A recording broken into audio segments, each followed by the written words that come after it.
Welcome to the next episode of Redneck Engineering. I'm AC, also known as Triple R, and this week we're going to do something a little bit different. I'm going to teach you how to make a painting station.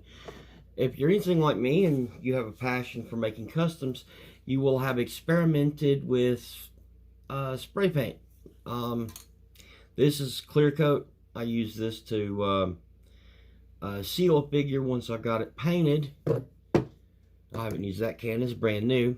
But the problem is when you got using an aerosol can or a dry brush, or an airbrush rather, if you got small parts, they're very light, and any amount of pressure you can just blow on them and they'll blow away or they'll start sliding around. So to fix that, you need some way to hold the paint or hold the part. I have used my fingers to hold the part. That gets kind of messy when you're using color sprays because you'll paint your fingers in the process. But we're going to make an interesting little tool to do that. You'll need to get a few supplies. First is basic gator clips.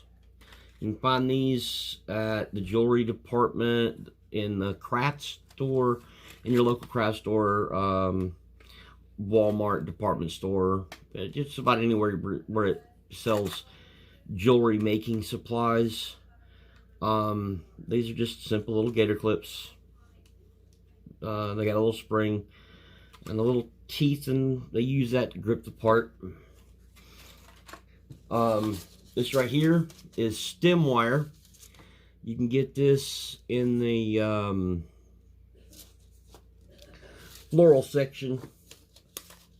floral arrangement section of your local department store, craft store.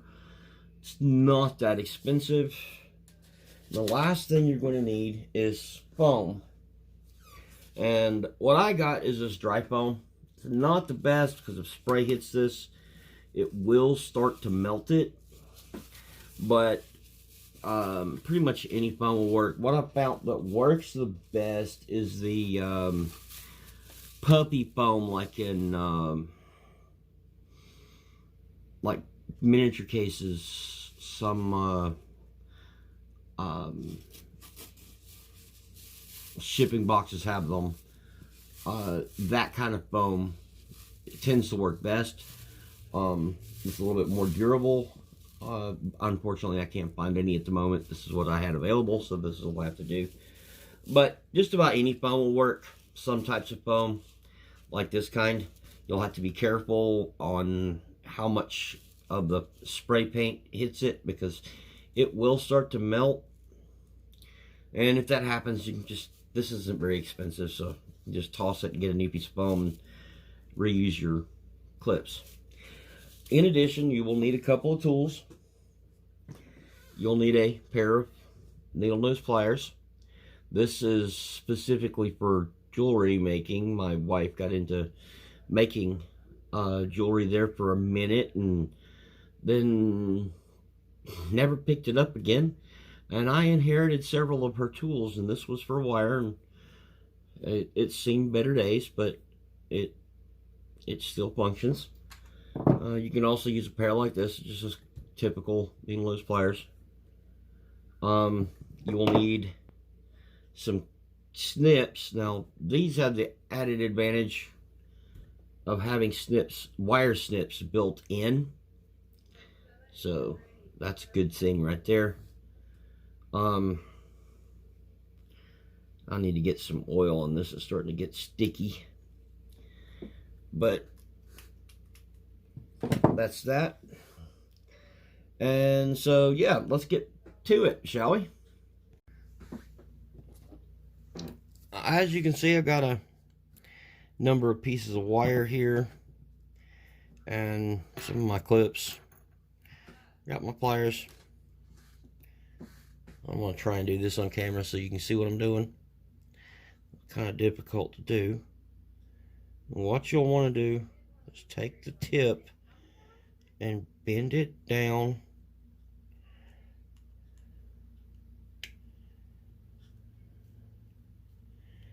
you want to make a little flat section. And you'll take the gator clip and you'll put that flat section, trying to keep it flat in the groove there.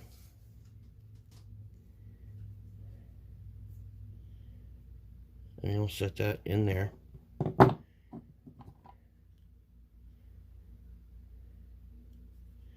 Sometimes it helps to bend these over just a little bit to begin with, so you got them facing the right direction.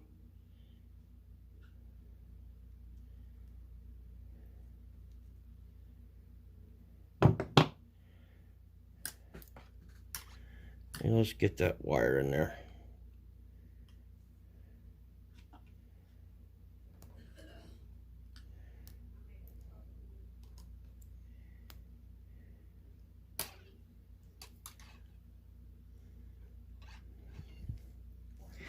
It's kind of difficult for me to get in here and do this on camera. But you'll just pull that in like that.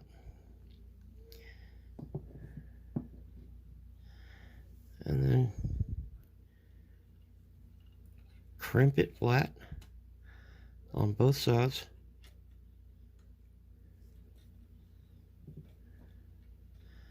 You want to crimp that down flat so that that stays in place.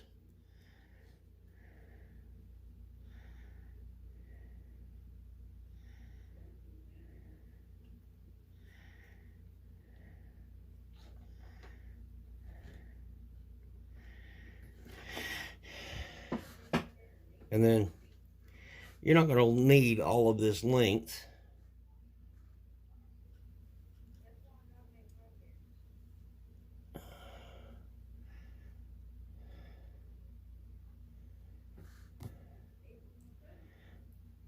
You can do several things. All right, now I'm just twisting it up, which will add a little bit more strength to that wire.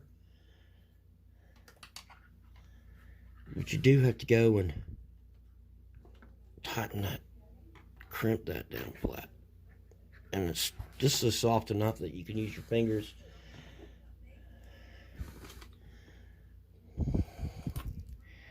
And then finish it up with the pliers.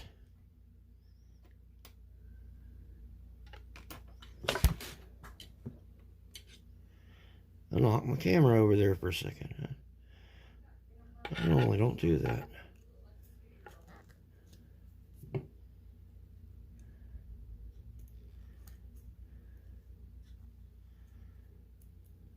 Finish spinning that up. And that'll give you a little bit extra strength.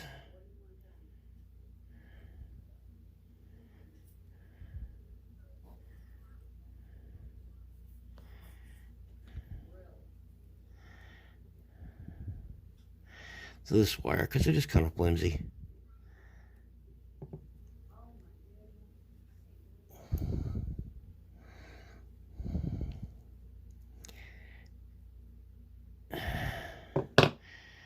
And there, you got your little clip.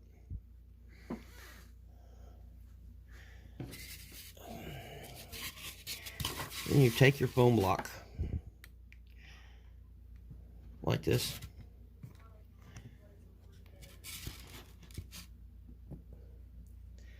Flip this over because it's already got a hole in it.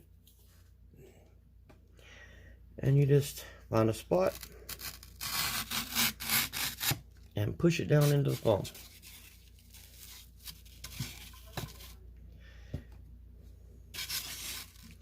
Like that. Just push it down then through the foam. And then you'll make several of these. I'll do the rest of them off camera. I got enough supplies out for 5. I thought I had 6. I do have 6. Got enough stuff out here to make 6 of these. You'll have a lot more. Probably 15 or 20 of them by the time you get done, if you use all the clips. But let me, after the break, I'll demonstrate exactly how this works. Okay. This is your little block.